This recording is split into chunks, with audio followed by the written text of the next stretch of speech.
നമ്മൾ മുണ്ടക്കൈയിലേക്ക് പോകുന്നു. മുണ്ടക്കൈയിൽ ക്യാമ്പിലുള്ളവർക്ക് സർക്കാർ പ്രഖ്യാപിച്ച അടിയന്തര ധനസഹായം വൈകുന്നു.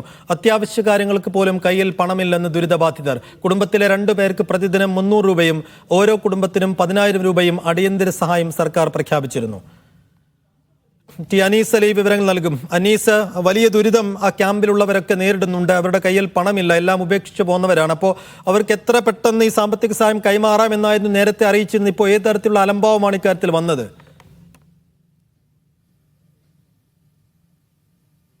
സൈഫുദ്ദീൻ, ഇപ്പോൾ ദുരന്തം കഴിഞ്ഞ് 14 ദിവസം പിന്നിടുകയാണ്. ഈ ക്യാമ്പിൽ കഴിയുന്ന ആളുകൾക്ക് ഭക്ഷണം ലഭിക്കുന്നുണ്ട്, അവർക്ക് ആവശ്യമായ വസ്ത്രവും ലഭിച്ചിട്ടുണ്ട്. പക്ഷേ അവരുടെ ആരുടെ ഈ കയ്യിൽ ഒരു ക്യാഷും ഇല്ല എന്നതാണ് അവർ അനുഭവിക്കുന്ന പ്രയാസം. സർക്കാർ പ്രഖ്യാപിച്ചിരുന്നത് 300 രൂപ പ്രതിദിന സഹായമായി അവർക്ക് കുടുംബത്തിലെ 2 പേർക്ക് നൽകുമെന്നായിരുന്നു. ആ 10,000 രൂപ അടിയന്തര സഹായമായി ലഭ്യമാക്കും എന്നും, ഒരു കുടുംബത്തിന് 10,000 രൂപ ലഭ്യമാക്കും എന്നും അറിയിച്ചിരുന്നു. പക്ഷേ ഈ 2 ധനസഹായവും ഇതുവരെ സർക്കാരിൻ്റെ ഭാഗത്ത് നിന്ന് ലഭിച്ചിട്ടില്ല എന്നതാണ്.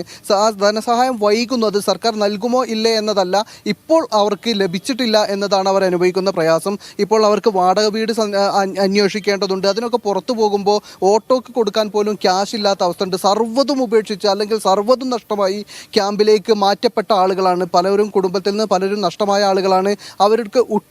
അവരുടുത്ത വസ്ത്രങ്ങളല്ലാതെ മറ്റൊന്നും കൈമുതലില്ലാതെ തിരിച്ചു വന്ന ക്യാമ്പിൽ കഴിയുന്ന ആളുകളാണ്. അവർക്ക് അടിയന്തരമായി പണം ആവശ്യമുണ്ട്. ഭക്ഷണവും മറ്റ് കാര്യങ്ങളും ലഭിക്കുന്നുണ്ടെങ്കിൽ പോലും അതല്ലാത്ത വേറെയും കുറേ കാര്യങ്ങൾ ഈ മനുഷ്യർക്ക് ആവശ്യമുണ്ട്. അവർക്കൊന്നും ഇപ്പോൾ കയ്യിൽ ഒന്നും ഇല്ലാത്ത സാഹചര്യമാണ്. എന്താണ് ഇപ്പോൾ ഇവിടുത്തെ ഒരു സാഹചര്യം? എന്താണ് നിങ്ങളുടെ? നമ്മളിപ്പോൾ അന്ന് പ്രളയത്തിൻ്റെ സമയത്ത് ഞങ്ങൾ മുണ്ടക്കൈ നിവാസികളാണ്. ഉടുത്ത വസ്ത്രം ഇട്ടിട്ടാണ് പാതിരാത്രി ഓടി വന്ന ആളുകളാണ് ക്യാമ്പിലുള്ളത്. ഇപ്പോൾ നിലവിലെ ഇവിടെ ക്യാമ്പിലെ അവസ്ഥ എന്ന് പറയുമ്പോൾ ഭക്ഷണമുണ്ട്, വസ്ത്രമുണ്ട്, എല്ലാം വളരെ ഭംഗിയായിട്ട് പോകുന്നുണ്ട്. പക്ഷേ ഇവിടെ നിന്നിപ്പോൾ വാടക വീട്ടിലേക്ക് മാറി താമസിക്കാനാണ് ആളുകളോട് പറയുന്നത്. അപ്പോൾ സർക്കാർ പ്രഖ്യാപിച്ച അടിയന്തര ധനസഹായം ഇവർക്ക് എത്രയും പെട്ടെന്ന് എത്തിക്കാനുള്ള സംവിധാനം ചെയ്യണം. വീട്ടിൽ എന്താണ് കയ്യിലെ ക്യാഷ് ഇല്ലാത്തൊരു അവസ്ഥ ഭയങ്കരമായിട്ട് പ്രയാസപ്പെടുന്നുണ്ട്. പൈസ ഇല്ലാതെ ഭയങ്കരമായി ഞങ്ങൾ ബുദ്ധിമുട്ടാണ്. ആരും കൊണ്ടുത്തരാനും ഇല്ല. അതിനൊക്കെ നിങ്ങളൊരു എന്താണ് ഇവിടുത്തെ?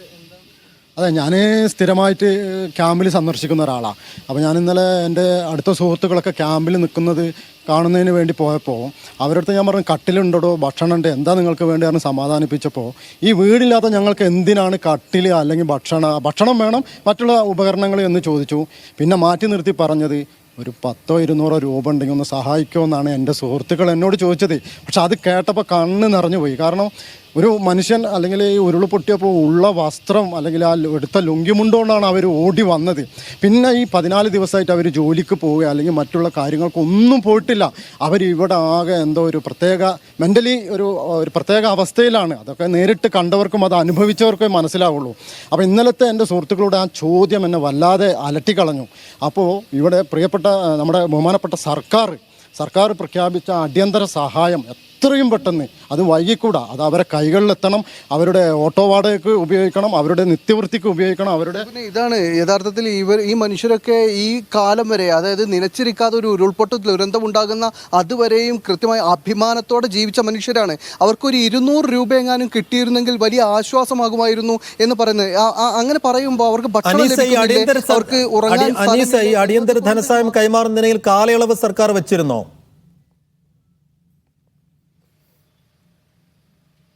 ഇല്ല, സർക്കാർ അത് എത്രയും വേഗം കൈമാറും എന്നാണ് അറിയിച്ചിരുന്നത്. പക്ഷേ സർക്കാർ ഇപ്പോൾ ദുരന്തം കഴിഞ്ഞ് 14 ദിവസം പിന്നിടുകയാണ്. ഒരുപാട് കാര്യങ്ങൾ സർക്കാർ ചെയ്യുന്നുണ്ട്, ഒരുപാട് കാര്യങ്ങൾ ചെയ്യുന്നുണ്ട്. പക്ഷേ ഇവർക്ക് അടിയന്തരമായി ലഭ്യമാക്കേണ്ട പണം അത് ഇവരുടെ കയ്യിലില്ലാത്തത് വലിയ പ്രയാസമാക്കുന്നുണ്ട്. ഒരു സ്ഥലത്തേക്ക് അവർക്ക് ഓട്ടോയിൽ പോയാൽ ഓട്ടോക്കാരന് കാശ് കൊടുക്കാനില്ല എന്ന് പറയുന്ന അവസ്ഥ